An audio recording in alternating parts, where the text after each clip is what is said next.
Hey everyone, before we dive into this story, do me a solid. Hit that subscribe button and like this video. Today, we're breaking down the legendary Soviet T-34, the real story of what it was like to fight inside this iconic tank. I promise, you're about to learn some shocking details they don't teach in school.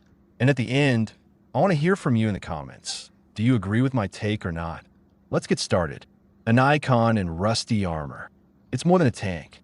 It's a symbol, a silhouette cast in bronze on monuments and burned into our historical consciousness. The T-34. When you hear that name, you see a mental picture, an avalanche of steel machines racing across a field near Stalingrad or Kursk, crushing everything in its path on the road to Berlin.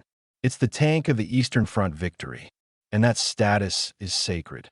But what if I told you that behind this glorious facade lies a story filled with pain, blood, and terrifying compromises? A story not about a perfect machine, but about a machine that was forced to become a weapon of salvation at the cost of thousands of lives of the men inside. The Germans called it with horror the indestructible locust. But those same Germans, after studying the first captured T-34s, wrote detailed manuals on how to crush these locusts. They knew its weak spots better than some of our own commanders. They saw its fatal flaws, which turned a crew from a formidable fighting unit into men on a suicide mission, achieving glory through immense effort and superhuman will. Today, we won't worship blindly. We will seek to understand. We'll climb into its cramped fighting compartment, breathe the choking smell of cordite, try to move the uncooperative levers, and look at the battlefield through its blurry, primitive sight. This is the story of how they won not because of the tank, but often in spite of it. In spite of the technological imperfections, in spite of the brutal reality of total war. This is the story of the 7 fatal flaws of the T-34. Let's roll out. Flaw 7, the deceptive shield. Armor that killed. The hook. Everyone knows about the sloped armor of the T-34. It's its signature feature, its mythical shield. But what if that shield was made of brittle glass? And German artillerymen knew it from the very beginning. 45 millimeters. By early war standards, that was more than respectable. But the genius of the Soviet engineers wasn't in the thickness, it was in the angle. 60 degrees of slope, that was the magic. A shell hitting a plate like that wouldn't penetrate. It would ricochet, flying off into the sky. The ricochet effect became legendary and gave crews confidence. But every magic trick has a cost. And the cost of this angle was terrifying. The physics of betrayal. Imagine a blow of tremendous force hitting a sloped plate. The energy isn't absorbed, it's distributed. The tank's hull would shudder from the monstrous impact. Yes, the shell might not penetrate the armor, but its inner surface, unable to handle the incredible stress, would crack. From it, like fragments from a grenade, chunks of so-called secondary shrapnel would fly off, red-hot, sharp scales of steel. They would ricochet inside the tight fighting compartment, maiming and killing the crew. The tankers could survive the enemy's shell, only to be mutilated by their own tank.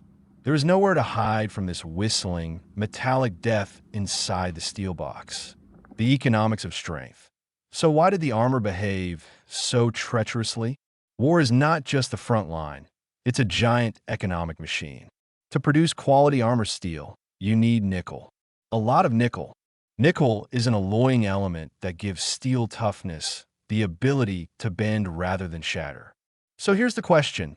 Where was the USSR in 1941 and 42 supposed to get nickel? The main deposits were in the Murmansk region, in Norilsk. Mining under conditions of evacuation and the loss of huge territories was catastrophically insufficient. Lend-lease supplies were still being set up. There was only one way out, to economize. The armor had a minimum of nickel. Its recipe was simplified to the extreme. The armor became hard, but brittle like glass. It held up well to a hit, but didn't absorb the energy well and would fracture instead of bending. Analysis and opinion. The Germans, after capturing the first T-34s, conducted their famous firing tests. They didn't just understand the slope principle. They understood its weakness. Their manuals for artillerymen and tankers were brilliant in their simple cunning. Don't shoot at the front hoping for a penetration. Shoot at the front to concuss the crew and disable them with spall fragments. And if you have a chance, aim for the sides, the rear, the base of the turret where the armor wasn't as sloped and was thinner. They knew, even if their shell didn't set the T-34 on fire, it could turn it into a steel coffin with mutilated men inside. It was a calculated, cold-blooded terror. Flaw 6, the deafening orchestra. Why stealth was impossible. The hook. What does a column of T-34 tanks have in common with a symphony orchestra? They both make sounds you can hear for miles. Only the orchestra plays Mozart, while the tank plays its own death symphony. The diesel engine V2 is another pillar of the legend. It was praised for not caring about low-quality fuel, for being easier to repair. But the legend is silent on one shocking fact. This heart initially had a very short service life. The roar of the 12-cylinder beast, without any modern mufflers, was deafening. This roar could be heard from 2, and in quiet weather, even 3 kilometers away. But that's not all. Added to the engine's roar was the deafening, dry, metallic clatter of the tracks. The T-34's tracks were famous for their width and off-road capability, but they were far from silent. This entire sonic cocktail, the low-frequency rumble of the engine and the high-frequency grinding of the tracks, was a perfect acoustic beacon for German artillery spotters and Luftwaffe pilots. The dusty trail, the designers trying to prevent exhaust gases from building up in the engine compartment, directed the exhaust pipes downward, right underneath the tank. It seemed logical, but in practice, this created another problem. When moving on any dry, dirt road, the tank would kick up a giant, dense cloud of dust. This cloud was visible from the air for dozens of kilometers. Covert movement of a column? Forget it. A German scout or spotter, seeing such a dust cloud, knew immediately Soviet tanks were on the move. Coordinates were calculated in minutes, and soon a hail of artillery fire or an airstrike would rain down on the head of the column. Analysis and opinion. What did this mean in practice? A complete rejection of the tactics of stealthy maneuvers and surprise attacks from the march. The T-34 was effective in 2 roles, either in a pre-prepared ambush with the engine off, or in a head-on, rapid attack, where speed and pressure were more important than stealth. In fact, the tank's very design dictated its tactics. Forward, and as fast as possible. It was a tactic of desperation and, at the same time, incredible courage. They knew they could be heard and seen. They knew the shells were coming, but they charged straight ahead. Flaw 5. Long-range duel. Just ram him. The hook. To kill the enemy, you have to get close and fire point blank. That's Napoleonic-era infantry tactics. But for tankers in 1940s, it was a death sentence. The 76mm F-34 gun was a formidable weapon. At a range of up to 500 or 800 meters, it could confidently take out any early war opponent. But the war didn't stand still. The Germans quickly upgraded their Panzer IVs and then unleashed the Panther and the Tiger on the battlefield. And here the tragedy began. German tanks, especially the Tigers with their long barrel guns, could conduct aimed fire from a distance of 1.5 kilometers. Our tankers, however, could only see the enemy in their sights when they were less than a kilometer away. And to penetrate the frontal armor of a Tiger, they had to get even closer, to within about 500 meters. Imagine this. You're the driver of a T-34. Ahead, in the haze, is a motionless gray behemoth. A Tiger. Flashes are already erupting from it. Shells are whistling past. Some are hitting your armor with a terrible roar. Some of your comrades in the column are already burning, and you can't fire back. You have to drive another kilometer under this murderous fire. A full kilometer. An eternity under a microscope sight. Your tactic wasn't a shootout. Your tactic was a suicidal rush. The price for one tank to get within confident firing range was the loss of 3 or 4 others. It was the terrible mathematics of war. The economics of quality versus quantity in optics. Why couldn't we make optics as good as theirs? The answer again is economics. Manufacturing high-quality optics is a delicate, almost jewelry-like process. You need clear glass, special grades of steel for sight housings, complex calculations. The entire German optical industry, giants like Carl Zeiss, worked for the war. In the USSR, similar production was just being set up. The T-6 sights were simple, somewhat blurry, with a narrow field of view. Their quality varied greatly from batch to batch. One tank might get a more or less decent model, another, an outright defective one. A German gunner saw clearly, ours saw a blur. And this, too, was a price paid in blood. Flaw 4. A heart with a limited warranty. The hook. The diesel V2 is another pillar of the legend. It wasn't picky about low-grade fuel, it was easier to fix. But the legend leaves out one shocking fact. This heart originally had a very short service life. In 1941 and 42, the engine life of the T-34's motor was about 100 hours. Think about that. This meant that after just 20 to 30 hours of marching and a few combat missions, the engine could simply be worn out and require a major overhaul or replacement. Imagine the logistics. A tank brigade makes a multi-kilometer march to the site of a future battle. And on the way, a third of the vehicles have their engines fail. They are abandoned on the road. The crews transfer to other vehicles, or they wait for mobile repair teams. Why did this happen?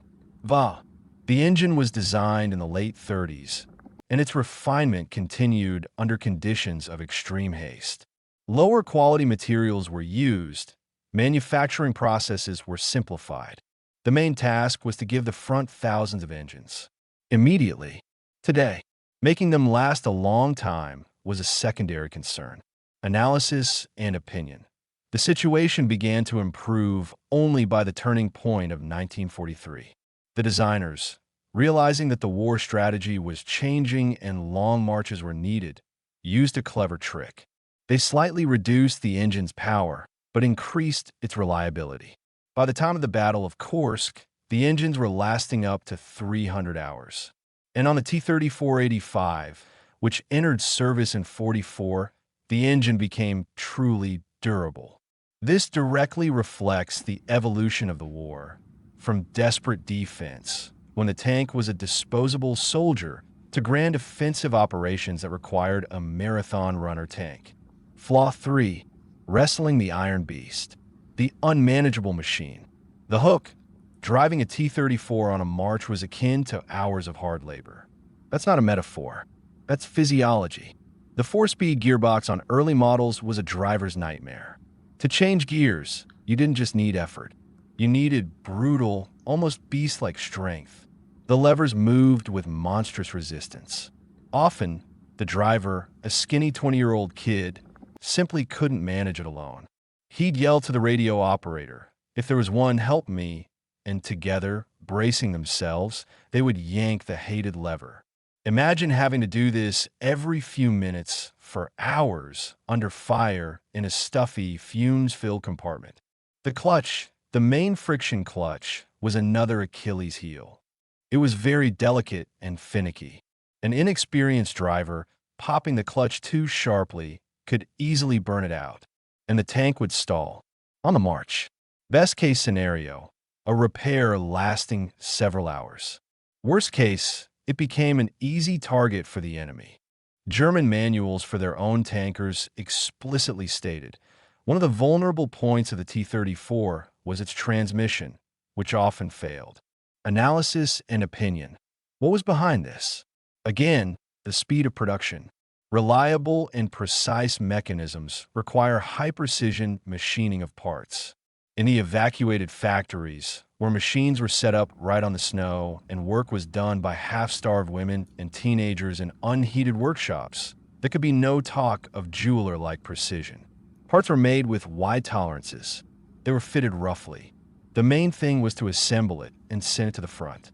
There was no time to train crews properly, so drivers learned on the fly, burning out clutches and breaking gearboxes.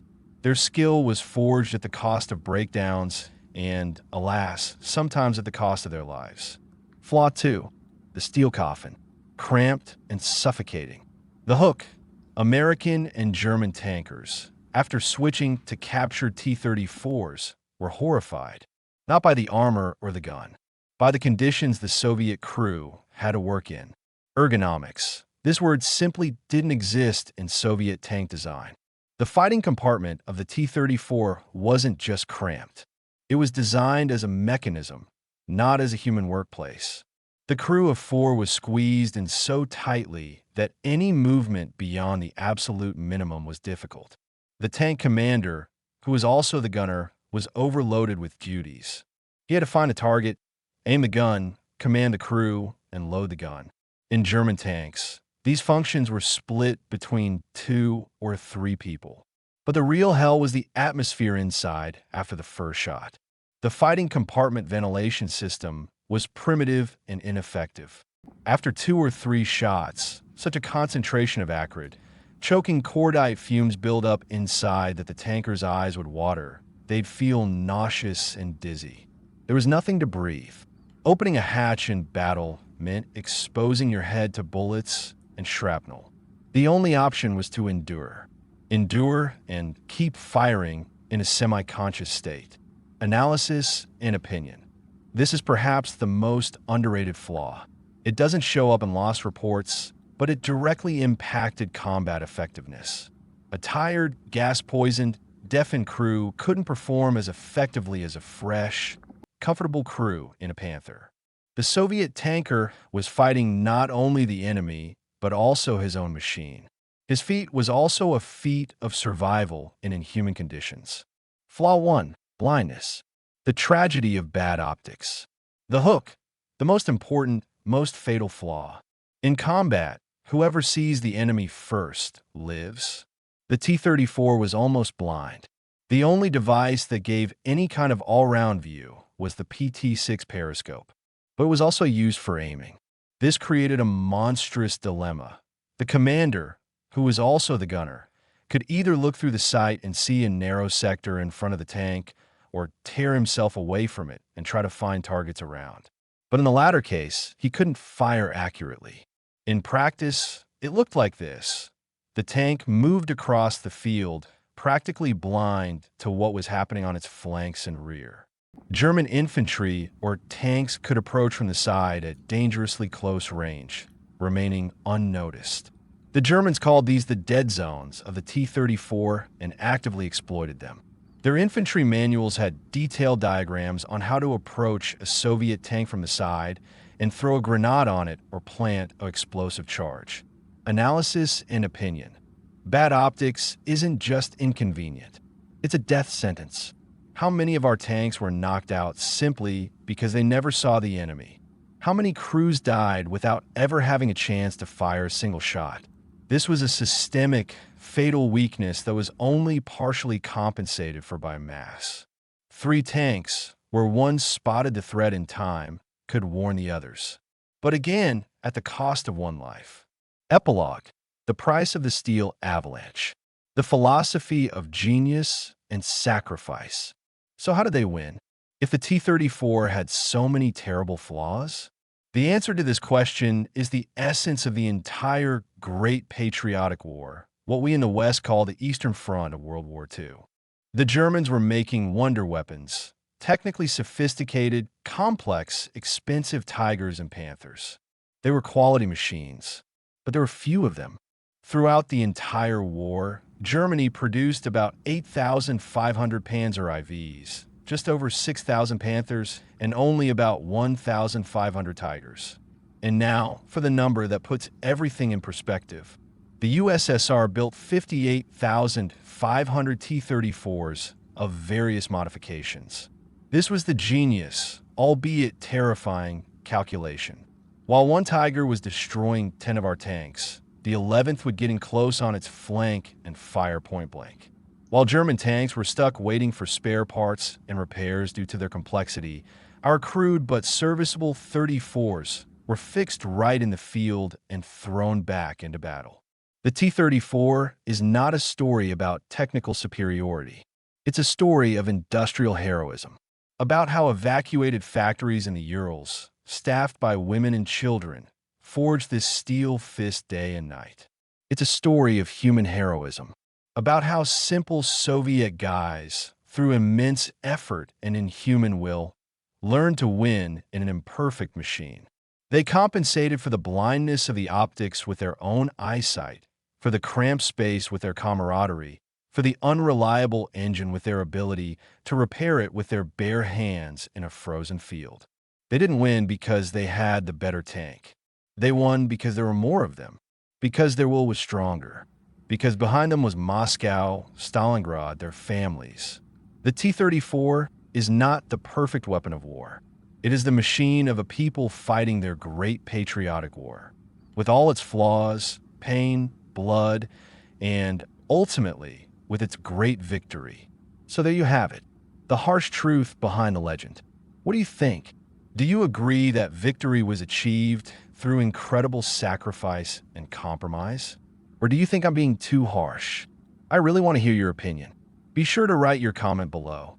The most interesting ones will be the basis for the next video.